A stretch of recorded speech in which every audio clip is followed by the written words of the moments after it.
Bonjour à tous et bienvenue pour cette nouvelle vidéo. Ici Joseph Velasquez, créateur du blog apprendrelevoyageastral.fr. Aujourd'hui je vous retrouve pour une nouvelle vidéo car comme je vous l'avais promis, je retrouve mon cher ami Gabriel Lescoy pour un entretien sur la nourriture lumière ou le pranisme. Donc pour vous faire découvrir ce nouvel état de conscience. Et donc on va engager une discussion autour de ça. Et donc j'espère que ça va vous plaire. Donc bonjour Gabriel. Bonjour Joseph. Comment vas-tu? Ça va bien, super, et toi? Donc ça va, merci. Donc Gabriel Lescoy qui est auteur du livre De la nourriture pranique à la plénitude du vide. Donc je vais laisser te présenter tout d'abord et après on échangera sur le thème de la nourriture lumière. Gabriel de Meurthe-et-Moselle. Je suis né à Longwy, j'ai étudié jusqu'au bac à Longwy, puis après je suis arrivé à Nancy il y a quelques années, où après j'ai fait une formation d'infirmier. Donc je suis resté dans le secteur géographique de la Meurthe-et-Moselle. J'ai après-demain 49 ans. Et puis voilà, dans mon parcours professionnel, je me suis intéressé à plein de choses au niveau de la santé, du stress, de l'énergétique, des soins énergétiques. Et puis le hasard ne faisant jamais les choses par hasard, donc j'ai découvert le documentaire vidéo Lumière sur la possibilité de vivre de lumière et donc de la capacité à ne plus manger physiquement parlant. Et ça a fait son chemin, donc depuis fin 2011 et plus concrètement juillet 2012, j'ai été initié à la nourriture pranique et je m'en inspire, je la respire et je m'en imprègne de façon, ça a été progressif et de façon continuelle depuis presque 4 ans maintenant, ça, 3 ans et demi, 4 ans. Mais alors du coup, qu'est-ce que la nourriture pranique? Parce qu'il y a peut-être des internautes qui ne savent pas qu'est-ce que c'est. Alors c'est vrai, il faut toujours se rappeler qu'il y a peut-être des gens qui peuvent confondre la nourriture pranique avec le jeûne, avec pas plus tard que dimanche dernier, j'étais à Metz. J'ai retrouvé une connaissance qui me dit tiens, alors il paraît que tu fais de la visualisation pranique. Bon, je dis oui, par exemple, ça peut se faire. Et pour elle, visualisation pranique, c'était pas forcément nourriture pranique. C'était pas forcément arrêter de manger. Et là, quand je lui ai précisé la différence, elle dit ah bon, mais je vois pas comment ça peut marcher. Donc il y a vraiment il y a plein d'inconnus autour de cette réalité qui est novatrice parce qu'on l'a découverte récemment, bien que depuis des siècles dans les sociétés traditionnelles et surtout en Orient, les yogis et les mystiques chrétiens en Occident, comme Marthe Robin, le Padre Pio, Thérèse Neumann pendant la Deuxième Guerre mondiale, ont été des gens qui ne mangeaient pas pendant des années. Thérèse Neumann c'était 38 ans, Padre Pio 17 ans, Marthe Robin 27 ans et d'autres encore. La yogi 40 ans en Inde sans manger, en posture de méditation, en samadhi. Donc la nourriture pranique concrètement c'est le fait de pouvoir se passer de nourriture solide de façon indéfinie, sans dépérir, tout en conservant sa santé et en plus en améliorant sa santé physique, son équilibre psychologique et sa joie de vivre. Ce qui se différencie vraiment du jeûne qui lui est de courte durée. Ça peut durer que quelques jours, quelques semaines, au mieux le jeûne. Et pour aller à l'essentiel, la différence entre le jeûne et la nourriture pranique, ce sont les 3 paramètres qui sont la stabilisation du poids dans la nourriture pranique, puisqu'on est nourri par l'énergie de la vie. Dans le jeûne, la personne maigrit de plus en plus, donc elle n'a pas de stabilité de poids. Dans la nourriture pranique, comme elle est nourrie par l'énergie de la vie, elle va être de plus en plus en forme, alors que dans le jeûne, elle est de plus en plus fatiguée. Et si elle est de plus en plus fatiguée, dans le jeûne, la personne va dormir de plus en plus, alors que dans le jeûne, dans la nourriture pranique, la personne va réduire son temps de sommeil au moins de 2 fois. C'est-à-dire, moi qui dormais entre 6 et 8 heures avant, maintenant je dors entre 3 et 5 heures. D'accord. Voilà, concrètement. Donc du coup, quels ont été tes premiers pas vers le chemin de la nourriture lumière, dans le pranisme? Alors les premiers pas, ça a été que je pratiquais depuis une dizaine d'années les soins énergétiques, que je formais depuis 3-4 ans professionnellement aux soins énergétiques, et puis une certaine connaissance. Son papa m'a fait connaître le DVD Lumière. Et puis c'est vrai que comme je suis infirmier, j'ai réagi plutôt négativement, de façon cartésienne à ce DVD en disant mais non c'est des conneries, on peut pas, c'est n'importe quoi, comme la plupart des gens. Et ça c'est ça qui est bien parce qu'aujourd'hui quand on me fait ce retour c'est pas possible, et ben je comprends la réaction parce que ça a été la mienne au départ. Et donc j'ai vraiment été dans le rejet de ça au départ. Et puis je suis passé de crétin fini à crétin moyen. C'est-à-dire que je me suis dit, Gabriel, ne reste pas sur du croire ou ne pas croire, parce que ça n'avance pas grand-chose, mais plutôt vérifie, fais ton expérience. Et donc j'ai commencé à m'y intéresser. J'ai fait des recherches internet, j'ai regardé tout ce qui pouvait exister à peu près sur le pranic au niveau vidéo. Encore hier soir, je regardais la vidéo qu'on trouve sur YouTube de Oberom, le Brésilien, qui a 20, 23, 25 ans peut-être, qui est pranic. Alors que je comprends pas le portugais, mais c'est pas grave, je regardais les images et l'énergie des mots et tout ça. Donc je mangeais les mots. Me suis intéressé au DVD, j'ai commencé à... Alors, au mois de mai 2012, je suis allé à un stage de recyclage en soins énergétiques, après m'être formé il y a des années, donc j'ai refait un stage de 7 jours, et dans un lieu où la nourriture est particulièrement mauvaise. Mais vraiment, ça donnait pas envie de manger. Donc j'ai dit, je ne vais pas dîner avec les collègues, je reste dans ma chambre. Donc j'ai commencé à passer à 2 repas comme ça. Et je me suis dit que c'était pas si difficile que ça. Par contre, je me suis dit, mais passer à 1 repas, je sais pas comment ça peut être possible, ça relève du miracle, quoi. Donc au mois de mai, mai 2012, je suis passé de 3 à 2 repas relativement facilement. Et en même temps, il m'est arrivé quelque chose que j'ai absolument pas cherché, que je ne connaissais pas du tout. C'est que moi qui aimais beaucoup manger ce qu'on appelle des fougasses avec de la viande à l'intérieur, je me réjouissais d'en acheter une. Donc je vais à la boulangerie là où j'habite. Et comme il y avait du monde, j'attendais devant la vitre, que ce soit mon tour. Je regarde la fougasse, je dis tiens c'est bien, il y en a, je vais pouvoir en acheter. Et à ce moment-là, sans rien attendre ni chercher, je ne peux pas expliquer comment ça s'est produit et pourquoi, mais en attendant, j'ai eu la vision, donc pas avec l'œil physique, mais avec l'œil psychologique, ou le 3e œil, ou la clairvoyance, ou l'intuition, je ne sais pas comment dire ça. Et j'ai vu une tête de mort sur la fougasse. C'est-à-dire que j'ai vu l'énergie de la mort, du cadavre, de l'animal mort. Et là, ça m'a fait un choc. J'ai dit, c'est quoi de ça ? Là, ça a été radical. J'ai arrêté de manger de la viande. Ça ne m'a coûté aucun effort. C'était terminé. Pouf, plus de viande. J'adorais la charcuterie italienne. Ma mère était italienne. J'adorais le jambon cru. Mais du jour au lendemain, ça ne m'a jamais manqué et je n'en ai jamais remangé. Je trouve ça fantastique. Voilà. Et puis, entre mai et juillet, j'ai eu un rêve, alors ça a été un rêve qui m'a secoué. Là aussi, on va parler d'un rêve initiatique ou d'un rêve chamanique ou d'une initiation astrale, je sais pas comment il faut dire ça. Où à l'époque, je vivais avec une Alsacienne. Et donc en Alsace, on mange la choucroute. Et à ce moment-là, dans ce rêve, j'ai été pourchassé par quelqu'un qui voulait me tuer.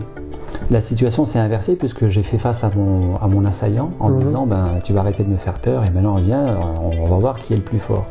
Et la situation s'est complètement renversée dans ce rêve où je me suis retrouvé avec l'assaillant, lui au sol, en position chien de fusil avec un gros ventre. Et sur ma gauche, une présence, je ne vais pas dire un guide, j'en sais rien, je ne sais pas qui, mais une présence me dit de façon autoritaire, tue-le, et en me présentant un sabre. Et moi je suis complètement dans le rêve, je sais pas que je rêve. Je me dis je suis pas un assassin, je vais pas le tuer. Et l'autre à côté il me dit tue-le. Bon je vais le tuer. Donc je prends le sabre et en fait je coupe le ventre en 2. Le ventre s'ouvre et la choucroute sort. une choucroute sort avec le plat. Le plat, mais vraiment comme si on l'avait sorti sur la table, prêt à manger, tout propre, tout neuf, tout machin. Donc là, je veux dire, j'ai symboliquement tué la nourriture.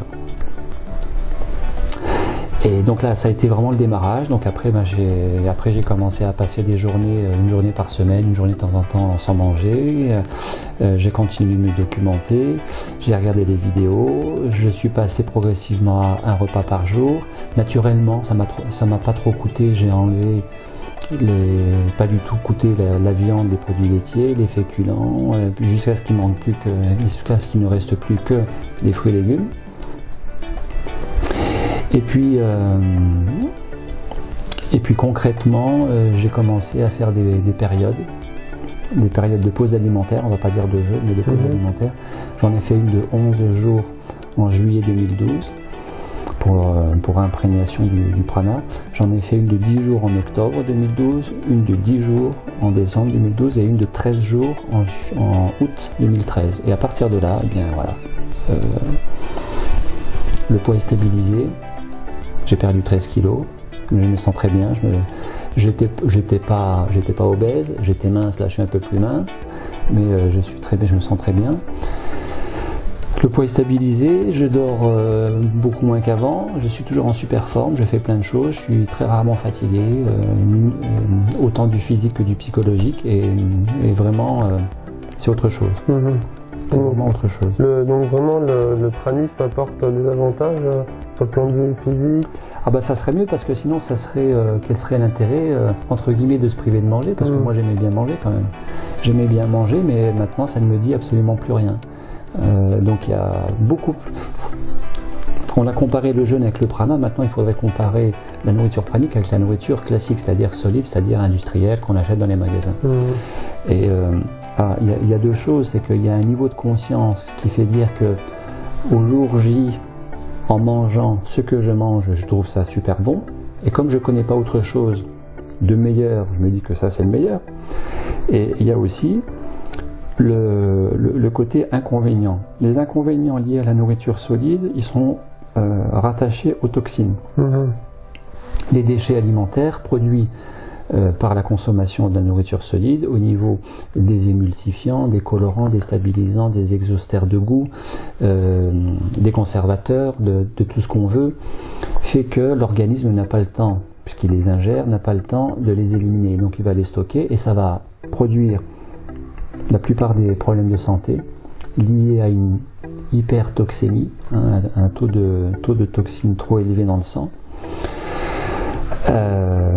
Problèmes de santé liés à des douleurs, des raideurs, des contractures, de la lourdeur digestive, la vue qui baisse, l'arthrose, même la sclérose en plaques, même la polyarthrite, même la fibromyalgie. Il y a beaucoup de troubles de santé, de maladies qui sont dus à trop de toxines alimentaires. Une balance trop en faveur des toxines et pas assez en faveur de la santé. Donc au niveau physique, il y a énormément d'avantages dans la nourriture pranique, puisqu'il n'y a plus de toxines, puisque ce n'est que de l'énergie. Donc le corps va se libérer. Non seulement il va ralentir son vieillissement, mais en plus il va rajeunir. Et c'est prouvé, puisque dans la nourriture pranique, nous boostons les hormones du plaisir, les hormones du bien-être, mélatonine, sérotonine, ocytocine, hormones de l'amour, tout ça c'est de la biochimie humaine, et ça va aussi stimuler la production au quotidien de la DHEA, c'est-à-dire de l'hormone anti-vieillissement, de la fontaine de jouvence, de l'hormone anti-vieillissement qui est produite par les surrénales qui chapeautent les reins. Et c'est pour ça peut-être aussi qu'on compare le prana avec la nourriture des dieux, dans le sens où ce serait la nourriture de l'immortalité. Pour rejoindre les grands mythes de notre humanité, le prana, qui est un terme sanskrit, donc indien, a son équivalent chinois, qui est le chi. Par exemple, en Océanie, on va l'appeler le mana ou le manas avec un S. Chez les Amérindiens, Wakanda. Et puis, dans la tradition indienne, on va parler aussi de Amrita. Amrita, c'est la nourriture des dieux. Pour la Grèce antique, ça s'appelait l'ambroisie, le nectar des dieux. Et donc, ce prana serait vraiment gage, en tout cas moi je le vérifie, serait vraiment gage, et c'est pour ça que je dis serait et non pas c'est, parce que à chacun de faire ses expériences. Moi je suis pas là pour convaincre qui que ce soit, ou persuader, ou dire il faut ou il faut pas. Mais moi je fais l'expérience tous les jours que le prana c'est la meilleure des nourritures à cette heure-ci que je connaisse. C'est la meilleure des nourritures. Il faut aussi parler du fait, et ça il faut que ce soit bien clair, qu'on peut ne pas manger, mais on ne peut pas ne pas se nourrir. On ne peut pas ne pas se nourrir. Et tant qu'à faire, puisque paraît-il, nous nous aimons, c'est ça aussi l'envers du décor de la nourriture pranique, c'est que comme nous nous aimons, nous sommes censés nous accorder la meilleure des nourritures. Quand on a froid, on prend un pull ou un manteau parce qu'on a froid.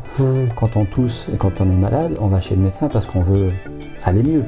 Donc, pourquoi ne pas raisonner aussi pareil dans tout ce qui est nourriture, Hier, il était 10h30 du soir, et je me disais spontanément, je regardais, j'étais sur l'ordinateur, je travaillais, je voyais l'horloge, 10h30, et je me disais, c'est quand même incroyable, parce qu'il n'y a pas si longtemps que ça, à 10h30 du soir, j'allais au lit. Parce que j'étais fatigué, parce que je mangeais 3 fois par jour, et que je piquais du nez. 10h30, c'était mon heure, maximum 11h, il faut que j'aille au lit. Si je ne m'écoute pas, à 2h du matin, je suis encore debout, maintenant, et je ne suis pas fatigué. C'est ça la différence, c'est fantastique. Donc, en termes de bénéfices, pour moi, il n'y a pas d'inconvénient sur la santé physique, il n'y a que des bénéfices. Après, il y a aussi des bénéfices psychologiques, que la nourriture solide n'amène pas tant que ça. C'est une stabilisation des émotions, une plus grande clarté intellectuelle, une façon de travailler plus efficace. On a un meilleur rendement dans les opérations intellectuelles, on comprend plus vite, on lit plus vite, on est, pour moi, jamais fatigué. Ça n'a plus rien à voir avec avant. Et puis spontanément, sans rien faire, il y a une joie intérieure qui est là.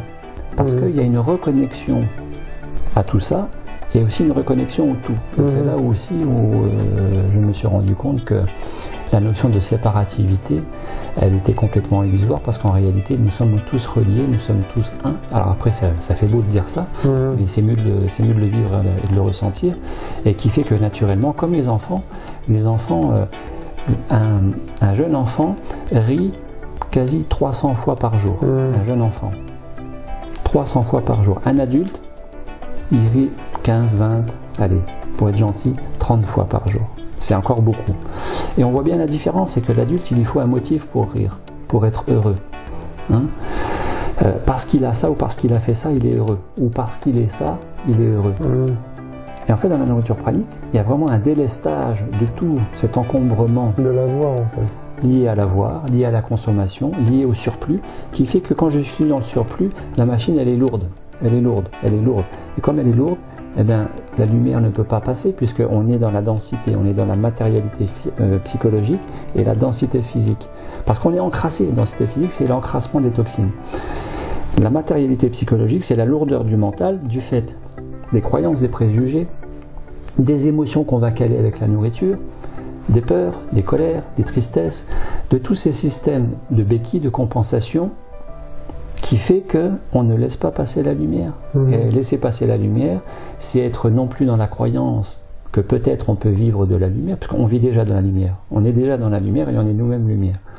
Mais qu'en plus, on le vit véritablement. Et que là, puisqu'on croit que ça peut marcher, eh bien la lumière peut pénétrer. Qui plus est avec une détoxination au préalable. D'accord. Donc il n'y a que des bénéfices. Puis après il y a des bénéfices aussi au niveau du spirituel. Voilà, j'allais en venir à la question. Donc quels sont justement ces bénéfices, outre que bénéfices physiques? Alors, j'ai eu un coup de téléphone hier de Sandrine, bonjour Sandrine, qui me dit « J'ai acheté le livre Ho'oponopono, je trouve que c'est bien, mais le côté spirituel, là, ça me dérange. » Alors je lui disais « Mais Sandrine, vous n'êtes pas obligée de prendre la partie spirituelle, vous prenez la partie que vous voulez. » Et c'est aussi pour ça que je précise que si le prana a un aspect spirituel. Il ne faut pas non plus centrer que l'aspect spirituel parce que ça fait peur à beaucoup de gens, que ça ne concerne pas tout le monde et que c'est déjà très controversé la nourriture pranique, c'est pas rentré dans les mœurs, loin de là, c'est un petit peu comme il y a 20 ans le végétarisme. Il y a 20 ou 30 ans, les végétariens avaient la vie dure. Dans 20 ou 30 ans, la nourriture pranique, ça ira mieux. Dans le monde, on dit qu'il y a à peu près 50 000 individus dans le monde et 300 ou 400 en France. Dans 20 ou 30 ans, ça ira beaucoup mieux parce que la nourriture n'a pas l'air de s'arranger. Les gens sont de plus en plus insatisfaits et de plus en plus à la recherche d'autre chose. Ça, c'est un fait avéré. Voilà. Et donc, pour répondre à ta question, l'aspect spirituel, eh bien, ça en fait partie. C'est qu'à partir du moment où on a détoxiné physiquement la fameuse glande pinéale, qui est la porte vraiment d'accès au plan de conscience supérieur, qui est vraiment l'œil de la conscience, et Descartes lui-même, le père du cartésianisme, le disait que c'est la porte de l'âme vers là-haut. C'est quand même étonnant pour un cartésien. C'est à se demander si il ne devait pas aussi dire et faire attention à ce qu'il disait à l'époque. Moi, je me pose la question. Et à partir du moment où on se relie dans notre tout, uni, réuni, reconnecté, cerveau gauche, cerveau droit, cerveau qui pense à gauche, cerveau qui ressent à droite, la tête en haut, le corps en bas, et l'intersection de cette réunion, c'est le cœur, c'est pas le mental, puisque pour les orientaux, la conscience, c'est pas la tête, c'est le corps. La conscience, c'est le corps, qui se dit en sanskrit Shushuna. Et Shushuna, ça veut dire le canal central de la conscience. Donc c'est l'axe vertébral qui relie en bas le sacrum, en haut la pinéale. C'est quand même intéressant. Et là, on est dans le sceptre du pape. Les pôle inférieur de la conscience, le sacrum, sacrum, pourquoi sacré? Pourquoi sacré, sacrum? Pôle supérieur de la conscience, la glande pinéale. C'est intéressant. Les traditions nous ramènent à ça. Et scientifiquement, on commence à mettre des choses là-dessus. Et donc spirituellement, c'est de se rendre compte que dans le processus de nourriture pranique, il n'est rien d'autre question que de spiritualiser la matière, c'est-à-dire le corps, en matérialisant l'esprit. Donc tout est dans le ici et maintenant. La dernière fois, on parlait de voyage astral, de choses comme ça, de voyage tout court. Oui, à condition d'être dans le ici et maintenant. Et donc spirituellement, exemple, moi par exemple, ce rêve initiatique avec cette présence qui me dit vas-y, tue la nourriture, mets-toi à jour avec toi-même, parce que ça voulait dire ça aussi, il y a une autre lecture aussi à ça. Moi les anges, les guides et tout ça, moi ça me parlait pas, je savais pas ce que c'était. Bien maintenant je sais que c'est vrai, alors je sais que c'est vrai pour moi, je ne veux pas convaincre qui que ce soit, mais dans mon vécu, je fais des expériences que je n'avais jamais fait avant. Maintenant, la nuit, on vient me voir, on vient me visiter, on vient me dire où est-ce que j'en suis, t'en es là. Par exemple, spirituellement, la nourriture pranique permet de vivre ce qu'on appelle le chamanisme ou ce qu'on appelle l'animisme, c'est-à-dire la conscience dans toute chose. Par exemple, je donne une consultation à domicile chez une personne qui avait un problème de santé. Donc, consultation, elle me reçoit dans son bureau, elle laisse la porte entrouverte parce que sinon le chat griffe. Bon, elle laisse la porte entrouverte. J'accompagne la personne qui s'appelle Catherine. Bonjour Catherine. Je l'accompagne chaise sur chaise à une séance de relaxation assise pour après une introspection, etc., etc. Le chat arrive. Le chat me regarde. Pendant que je guide avec les mots Catherine, je regarde le chat et je le regarde et je lui parle en même temps. Mais je lui parle en conscience, sans lui parler avec les mots, parce que je parle déjà à Catherine. Et il me regarde et on se comprend. Ça m'est jamais arrivé ça avant. Il n'y a pas longtemps, il y a quelques temps. Le chat continue de marcher, il arrive au pied de Catherine et il est resté assis à regarder Catherine sur toute la séance. On termine la séance, Catherine ouvre les yeux, elle n'avait pas entendu le chat. Oh, il est là le chat. Et elle dit, mais à ce moment où elle ouvre les yeux, le chat saute sur ses jambes. Donc il savait qu'il pouvait aller sur les jambes quand c'était fini. Et c'est ce que j'avais dit au chat. J'avais dit, tu ne déranges pas Catherine. Catherine me dit, mais il n'a jamais fait ça. C'est la première fois qu'il écoute, qu'il n'a jamais sauté qu'il n'a pas sauté sur les jambes puisqu'il saute tout le temps. C'est impossible de faire ça sinon. Comment il a fait? Qu'est-ce que vous avez fait, Gabriel? Je lui dis, j'ai parlé au chat. Par exemple, la dernière fois, j'ai une mauvaise nouvelle. Je vais me promener, là où je me promène toujours. Il y a un arbre qui m'interpelle et qui me dit, t'inquiète, on est là, nous, on est là. Et je peux pas, il n'y a pas de preuve à ça. Mais je vis ça comme ça maintenant. D'accord. Quand j'ai écrit mon livre, il y a une citation par chapitre. Et je croyais avoir ficelé mon livre tel quel. Et puis au fur et à mesure que je le rédigeais, se rajoutaient des idées de chapitres. Mais pas que je trouvais moi, que je cherchais des idées, mais qu'on me suggérait. Et comment? On me disait, rajoute ça. Et donc j'ai fait par exemple un chapitre sur le lâcher-prise. Et puis il me manquait, je ne trouvais pas, je cherchais une citation sur le lâcher-prise. Je vais me promener, je marche et je sais que là j'ai l'inspiration. Et très sérieusement, on va me prendre pour un cinglé, mais c'est pas grave. Moi j'ai rien à cacher. Le soleil lui-même me dit, appelle ton filleul, il va te trouver. Lui, il va te trouver, la citation. J'ai appelé Samuel. Samuel, c'est son frère. Et je lui ai expliqué, je dis, tu me trouves une citation, c'est pas moi qui l'ai dit, c'est là-haut. Ils m'ont dit que tu dois trouver ça. Et on a fait ça comme ça. Il y a des trucs délirants, mais voilà. Donc du coup, ça amène, on va dire, à des capacités de clairaudience, clairvoyance. Voilà, c'est ça qui est intéressant, c'est que dans le... Ça amène à une autre vision du monde, en fait. C'est ça qui est fantastique, c'est que il n'y a rien de négatif.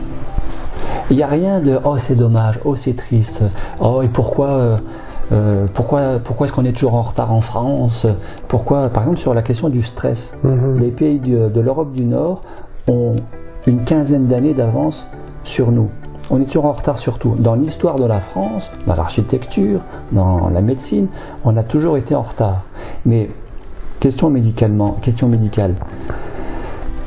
La France, 5e puissance mondiale. La médecine française, une des médecines les plus performantes au monde. Eh bien, qu'est-ce qu'on est en retard? Qu'est-ce qu'on est en retard? Il suffit de voir quand on a eu la canicule avec toutes ces personnes âgées qui sont mortes. Pourtant, la médecine était performante. Mais combien on a eu parce que le réseau social d'aide aux personnes âgées, parce que la carence en personnel, parce que tant de besoins en formation, en relation d'aide, par exemple auprès du personnel soignant qui fait encore défaut, et c'est pas la formule actuelle de la formation professionnelle qui est passée avec la réforme de janvier 2016 qui va améliorer les choses, il faut le dire, mais le médecin, lui, il est formé à l'université et il va forcément transmettre ce qu'on lui a appris. Et donc ce qu'on lui a appris, ça repose sur du croire, croyance. Eh bien, le médecin et l'occidental cartésien, c'est une réalité complètement réelle au niveau du cerveau gauche, le cartésien, va dire il y a 5 sens. Il y a le toucher, l'ouïe, l'odorat, la vue et l'olfactif. Très bien. Odorat, olfactif. Toucher, odorat, vue, ouïe. Olfactif. Et un peu comme l'acupuncture qui est encore mauvaise presse et qui n'est pas trop bien installée en France, qui n'est pas trop bien reconnue, très peu de médecins généralistes orientent chez le médecin acupuncteur quand il y aurait une indication à cette heure-ci. Eh bien, il y a pour l'Occident 5 sens officiels, reconnus médicalement, décortiqués à la loupe, au microscope, mais pour l'Orient, il y a 5 sens officieux qui ne sont pas reconnus en Occident, mais qui sont un fait établi de façon pragmatique dans les exemples que je viens de donner, et qui vont être l'intuition, la télépathie, la clairvoyance, la clairaudience, la polyvoyance. Voilà, et on se sert de ça tous les jours sans s'en rendre compte. Je donne un autre exemple de dimension spirituelle à la nourriture pranique. En juillet 2013, je fais un voyage de 21 jours au Bhoutan.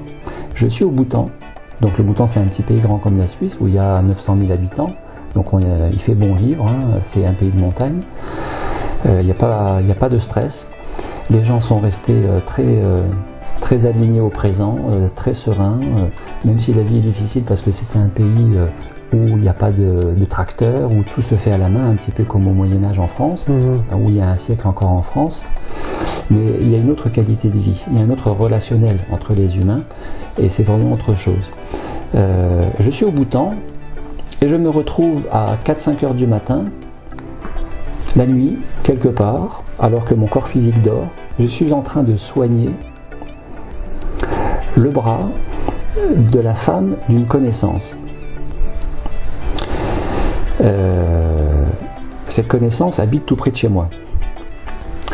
Et alors, si tu permets, voilà, donc j'ai un doigt comme ça et j'ai un doigt comme ça. Et je fais ça, je ne sais pas pourquoi je fais ça. Et là, j'ai une goutte de sang noir qui sort du doigt de sa femme et qui arrive dans mon doigt. Et là, je me dis, c'est pas possible, je vais m'intoxiquer, il faut que j'enlève ça.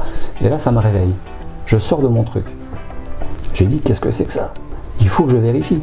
J'envoie un SMS à la connaissance, tout près de chez moi, pour faire croire que je suis au courant de quelque chose. Je dis, bonjour, comment ça va? Est-ce que ça va mieux le bras de ta femme? Moi, je ne sais pas, je veux vérifier. 2 heures après, avec le décalage horaire, le temps qu'il se lève et tout ça, je reçois un SMS et cette connaissance me dit « Ah oui, bonjour, comment vas-tu? Oui, ben merci, ça va mieux, le bras, ça va beaucoup mieux. D'ailleurs, nous sommes actuellement chez le médecin ostéopathe à Saint-Dié dans les Vosges. Naturopathe à Saint-Dié dans les Vosges pour son bras. » Je dis « Ouais, il y a une correspondance, ça correspond. On est à 10 000 km, j'ai jamais eu de notion que son bras allait pas bien. Je suis en train de lui faire un soin sur son bras. » Incroyable. Bon, je rentre de voyage, je vois la connaissance dans ma rue. Je fonce. Je vais lui dire bonjour. C'est pas pour lui dire bonjour, c'est pour lui raconter ça. Je dis bonjour, je lui raconte. Il devient tout blanc. Tout blanc. Je dis ça y est, qu'est-ce qui se passe? Il va faire un malaise. Il me dit, viens, il faut que tu racontes ça à ma femme. Je dis bon, j'arrive. Hop, bonjour. Sa femme, je la vois 2 fois par an, pas plus. Je la connais pas, sa femme. Et je lui raconte. Elle me regarde, elle me dit, tu vois là, alors c'était le bras droit, et dans le rêve je travaillais sur le bras droit. Tu vois là, la cicatrice, c'est le chien qui m'avait sauté dessus, j'avais fait une septicémie, je commençais à faire une septicémie, et on est allé chez le médecin et ça n'allait pas bien quoi. Exactement là où il y avait le... Voilà un aspect aussi spirituel. D'accord. C'est-à-dire qu'il n'y a plus de frontières, il n'y a pas de limite. Alors après il y a la limite du cœur, c'est-à-dire qu'on ne va pas faire n'importe quoi, on ne va pas faire de l'intrusion... Il y a une déontologie aussi, hein, parce que évidemment le voyage astral ça facilite, mais on ne va pas les faire n'importe quoi. Parce qu'on a accès à des choses puissantes. Et ça c'est la dotation spirituelle de tout être humain. Parce que, là aussi si ce n'était pas su chez les personnes qui s'intéressent à ça, la nourriture pranique fait véritablement prendre conscience que nous ne sommes pas des êtres humains vivant une expérience spirituelle. Nous sommes des êtres spirituels vivant une expérience humaine incarnée dans ce corps. Voilà. D'accord. Alors du coup, comment pratiques-tu quotidiennement le fait de le pranisme en fait, tout simplement? La nourriture pranique, soit ça arrive par accident, ça tombe sur la tête par accident. Par exemple, Michel en Alsace, ça lui est arrivé comme ça, elle n'a rien fait. Elle n'a rien fait, puis elle a basculé pranique du jour au lendemain. C'est rare, mais ça existe. Soit il y a une transition possible, et donc il faut faire une transition, de manger moins, manger mieux. Privilégier la nourriture vivante, les 3 V. La règle des 3 V, c'est végétal, vivant, varié, fruits et légumes, vivant donc cru et varié, se faire plaisir.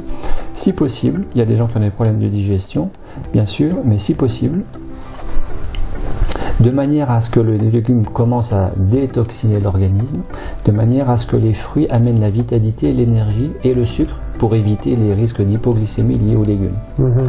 Et comme c'est vivant, si c'est pas sous cellophane depuis des semaines à la chambre froide, bien sûr, il y a encore du prana, il y a encore de l'énergie du soleil dedans. Et donc on se nourrit déjà du prana. Après il y a une transition et on va parler d'un schéma classique de 21 jours dans le meilleur des cas, qui commence à être revu, dont on n'a pas plus forcément autant besoin de faire, 21 jours, mais pour un processus complet de transition d'une nourriture à une autre, c'est bien de faire un processus complet pour vraiment boucler une boucle, pour inscrire une nouvelle habitude et un nouveau réflexe de nourriture au niveau de la cellule, 21 jours. Puis une fois que c'est installé, le corps il a pris le relais automatiquement, comme le fait de respirer. On n'a pas à penser qu'il faut respirer pour respirer, on respire. Et bien là, le corps se nourrit en permanence. Je donne un exemple, alors là on n'est pas dans le spirituel, On n'est pas dans le psycho-émotionnel, on est dans le physique. Bénéfice de la nourriture pranique au niveau physique, je fais du sport, je fais du tennis de table. Je vais à une compétition, François me prend dans sa voiture, je laisse ma voiture au parking de ta supérette dans ta commune, de ton petit supermarché là. On va à la compétition. Alors c'est marrant parce que je vois les copains du sport, ils sont en train de boire, ils sont en train de manger, ils sont en train de transpirer. Et puis quand ils mangent, entre deux matchs, je les vois poussifs et je les vois se traîner parce qu'ils ont perdu ils sont déjà en train de digérer, donc c'est lourd, hein. Ils ont du mal à y aller. Et je vois tout ça, ça m'amuse. C'est pas que je sois content pour eux, non, c'est que ça m'amuse parce que c'était moi avant. Et je vois la différence.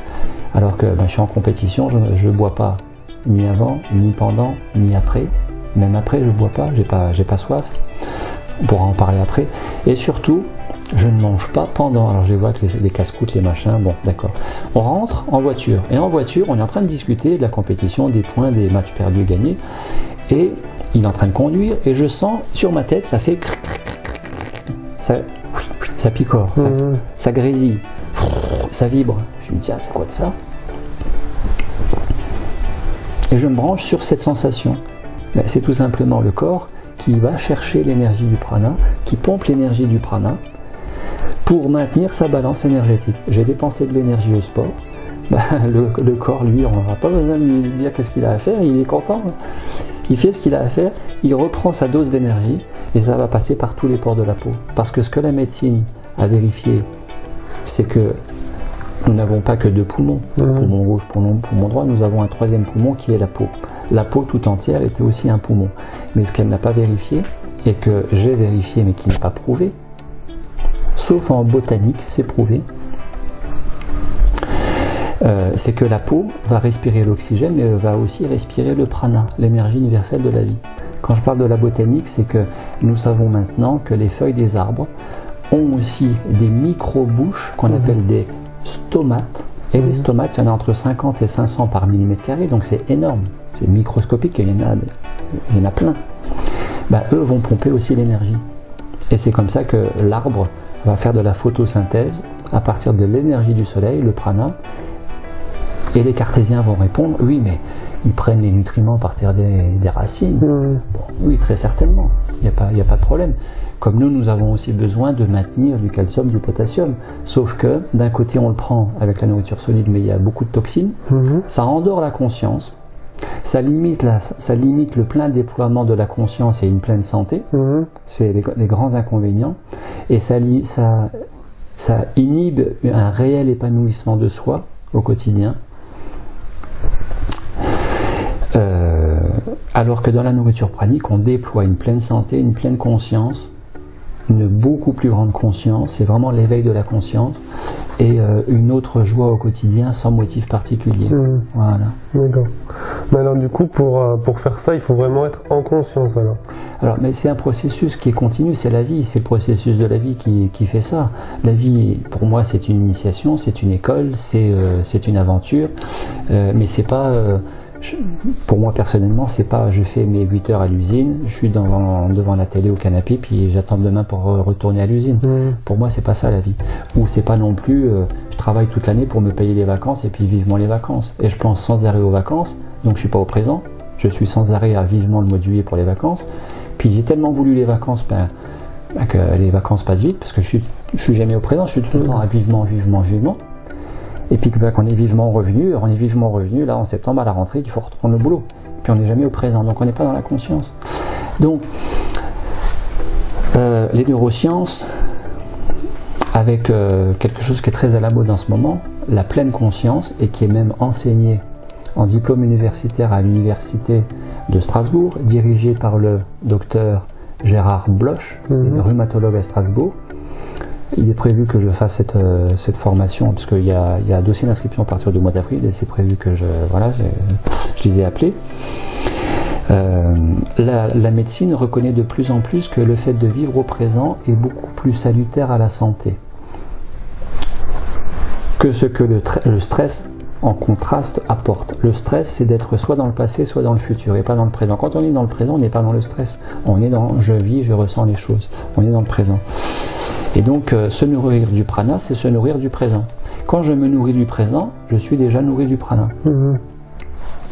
Le cerveau gauche, qui est le cerveau du stress et de la pensée et du mental et du cartésien, mais aussi le cerveau de l'ego, qui pilote tout ça derrière, lui fatigue à penser, ça fatigue, ça rumine, on a du mal à dormir, et donc d'être dans le passé ou dans le futur, en plus de ne pas être au présent et de ne pas apprécier véritablement la vie au présent, nous dépense de l'énergie. Donc on va manger, parce que le cerveau gauche dit, oui mais tu as toujours mangé ça, il faut que tu manges ça, c'est-à-dire du solide, tu peux pas, je crois ce que je vois, j'ai toujours mangé ça, donc il faut que je mange ça. Bon, d'accord, ça c'est une réalité complètement vraie pour le cerveau gauche. Pour le cerveau droit, c'est pas je crois ce que je vois, c'est je vois ce que je crois. Tout devient réalité parce que nous sommes acteurs de notre vie et nous créons en permanence notre quotidien. Qu'on le veuille ou non, qu'on en soit conscient ou pas. Les neurosciences et la science a montré que le cerveau droit, qui est le cerveau de la conscience et du présent, ne dépense pas d'énergie. Et en plus, il en produit. Quand je me fais plaisir, quand j'écoute une musique qui me réjouit, quand je me fais ma sieste, quand je me fais masser, tout ce qui fait plaisir produit de l'énergie.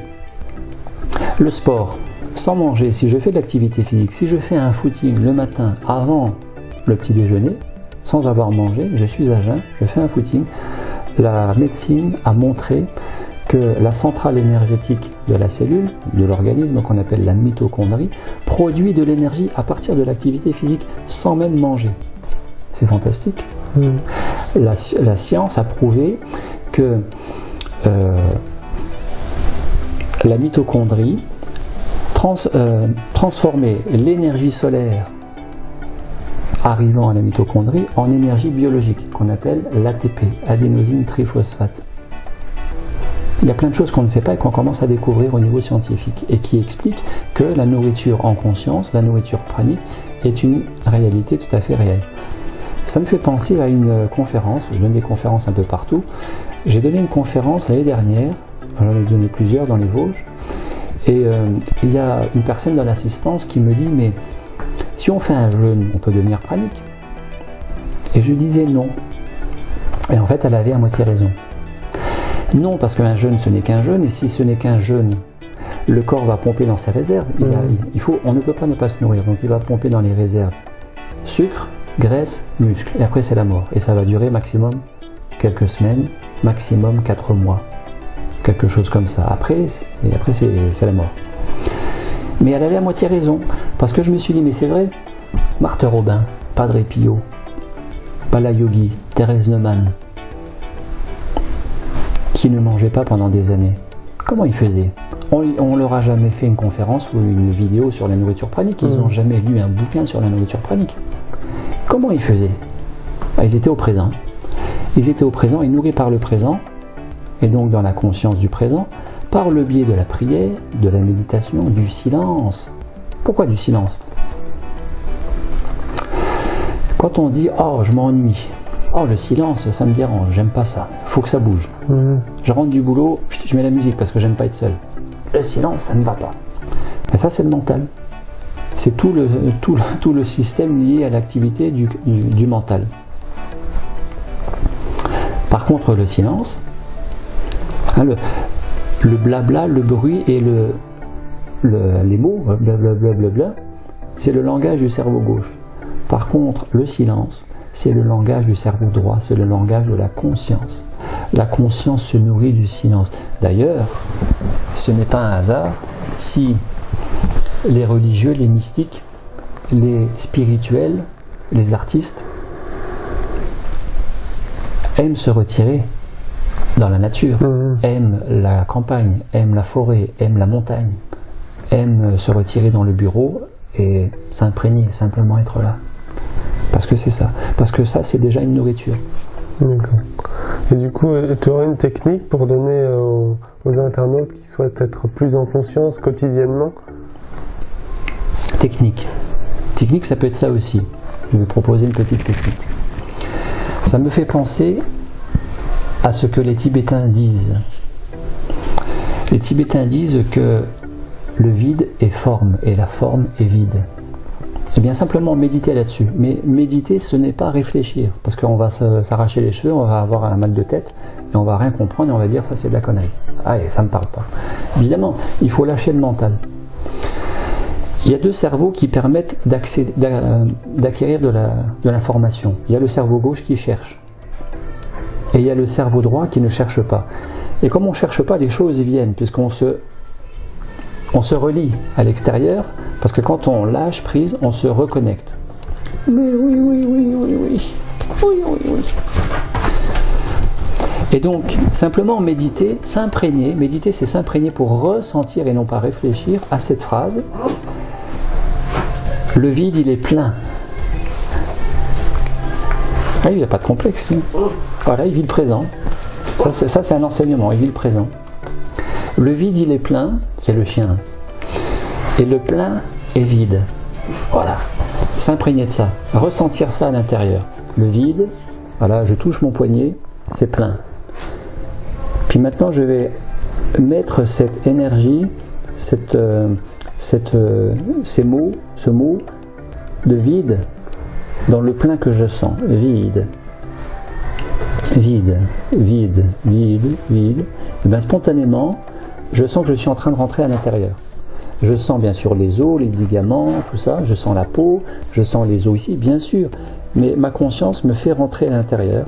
Je rentre dans un multidimensionnel. Vide, voilà. Et ça commence à être intéressant. Ça commence à être très intéressant. Pourquoi je dis très intéressant? C'est instantané, c'est fabuleux. La conscience, c'est une puissance, tout ça, la puissance de la vie. Puissance de la vie. Vide, vie. Si on enlève le D de vide, on a la vie. La vie se nourrit du vide. La physique quantique l'a dit. Dans l'univers est rempli de vide. Mais le vide n'est pas si vide que ça, puisque ce vide est en réalité rempli de 99% d'énergie. Et cette énergie, c'est l'énergie universelle de vie qu'on appelle le Reiki pour les Japonais, qu'on appelle le prana, tout ça c'est la même chose. Et donc, pourquoi je dis que ça devient très intéressant? Parce qu'en fait là, je rentre, je cherche pas, je laisse venir, et là, j'ai un décor étoilé, j'ai un décor de cosmos.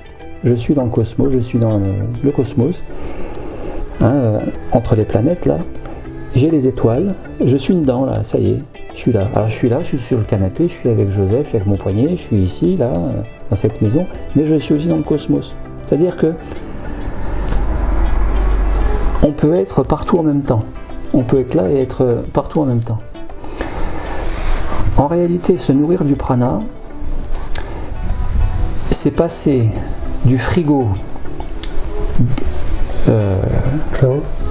biologique au frigo cosmique. C'est se nourrir du frigo de l'univers. Et qui fait que ça m'arrive combien de fois quand je guide en repas pranique,